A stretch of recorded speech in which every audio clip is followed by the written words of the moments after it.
Hi Tubies, here's Alexandra again, and welcome to another video.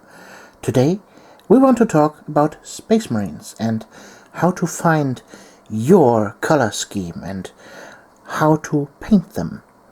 Well, it is the time of the year with a legally distinct Winter's Day, a celebratory, and a lot of these fellas here will find new homes, and a lot of players will sit at home and contemplate how they want to paint them. Well,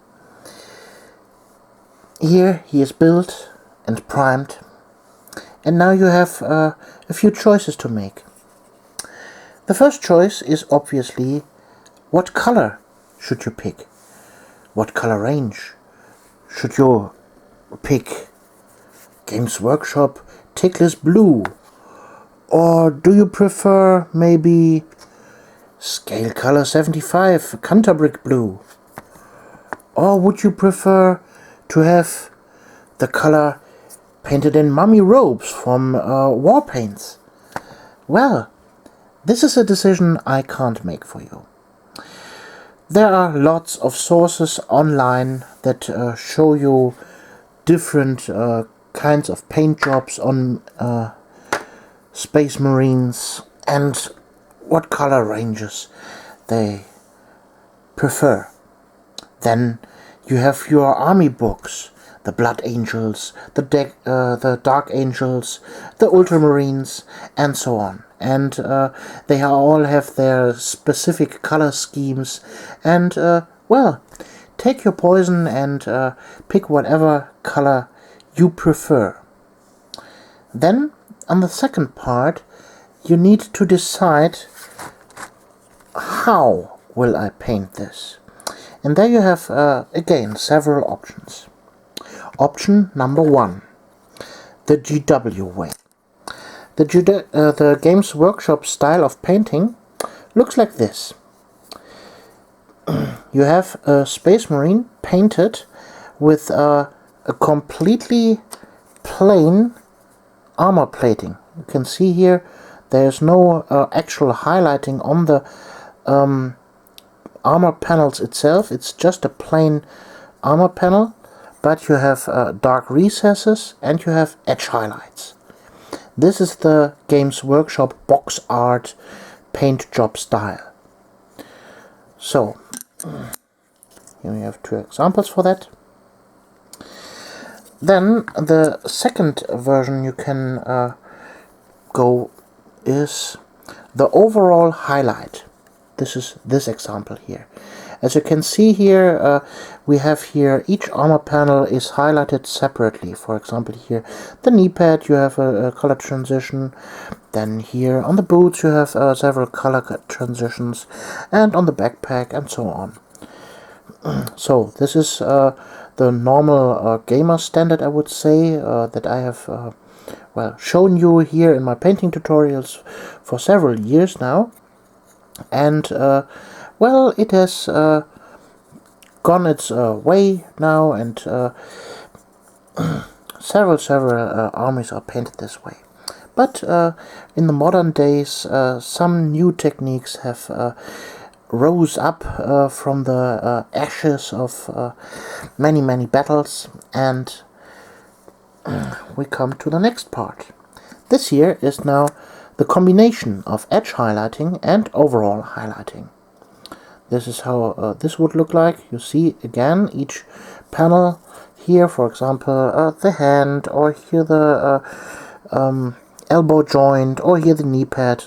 Each are individually highlighted, and we have some significant edge highlighting here and there to bolster the overall feel of the miniature. Here you can see the difference between plain armor plating and highlighted armor plating. So, pick your choice. Next up on the list is the Zenithal highlighting. Zenithal highlighting looks like this. From the front, it would look like the other highlight method that I have shown you, but if you look closer and turn your miniature, you see that it is very dark from directly underneath and very bright from the top. This is because it is a zenithal highlighting. It is the miniature is painted so that it is a realistic highlighting, that all the entire armor itself was visualized as one piece, not every single armor piece itself, but the entire thing as if the light source comes from directly on top, and so all the lower areas are dark in the shadows, and we have light on the top. So, and then we have the next evolution of this method here, the plain armor panels, with instead of edge highlighting, we have battle damage added to it. So, here you can see, for example, that the armor panels are also in a plain paint job. Here I have a second example for that. You see the gray itself, or here the bone color itself, are a plain paint job, just like at the ultramarine. But instead of edge highlighting, we have battle damage to lighten up the mood here on the miniature. So, what do you prefer? Which one of these painting methods tickles your fancy? What way do you want to paint your Space Marines? It is totally up to you. I have tutorials for all of those on my channel, and obviously here in the wide internet you can find all sorts of ways to paint your white dude. The next version that I don't have an example for here is the so-called non-metallic metal approach. Squidmar, for example, has good tutorials for that, and this is a method that you need to be really fancy at painting to accomplish this, and I'm not that good. Sorry for that. So basically, you treat each armor panel as a non-metallic metal surface, and you have really fancy, nice blends in between, and you make this with wet blending and with glazing and so on. So it looks really fancy, but it takes a long time to paint your miniature. Speaking of long time, taking the time spent to paint your miniatures into consideration when you're looking for your specific paint job, what do you that you want to apply to your army, you have to consider this. So for example, this paint job here with a overall highlighting and then edge highlighting on top of this will take a long time.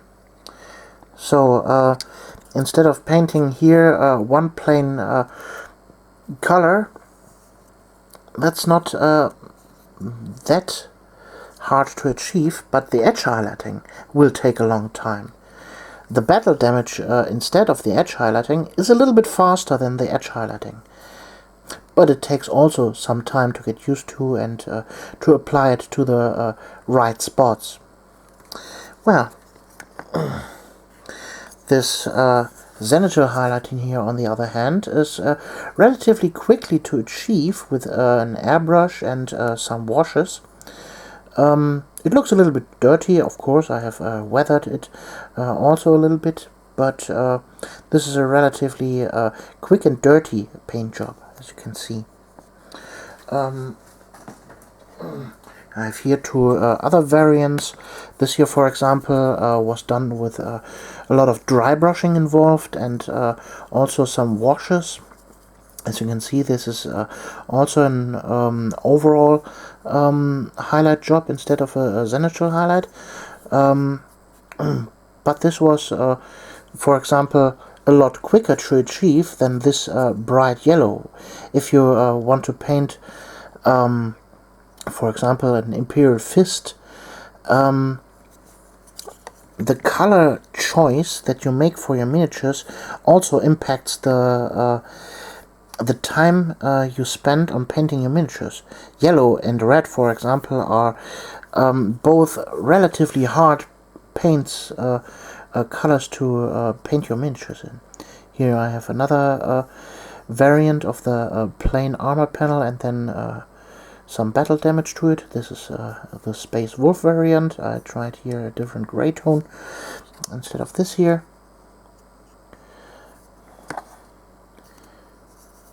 Yeah. So, I hope I got you some inspiration and some food for thought, how you want to approach your painting style and how to develop it. You have to choose not only the color of your army, but also the painting method in which you want to approach. The best advice I can give you is to get yourself some cheap miniatures from eBay, maybe some previously painted ones, and then you can start with some heavy quotes test models where you can test your color schemes. These here are obviously my test miniatures to find my color scheme in the end. I'm still in the developing process. Well, I hope I helped you with this video a little bit, and we see us in the next video. Oh, and by the way, you can still check out my Discord server. We have a nice community over there with about 100 participants right now. We have monthly contests with painting competitions, and then you can show off your work, get inspiration from other people. Link is down there in the doobly-doo in the towel section, and check it out. Until then, you're Alexandra. See you!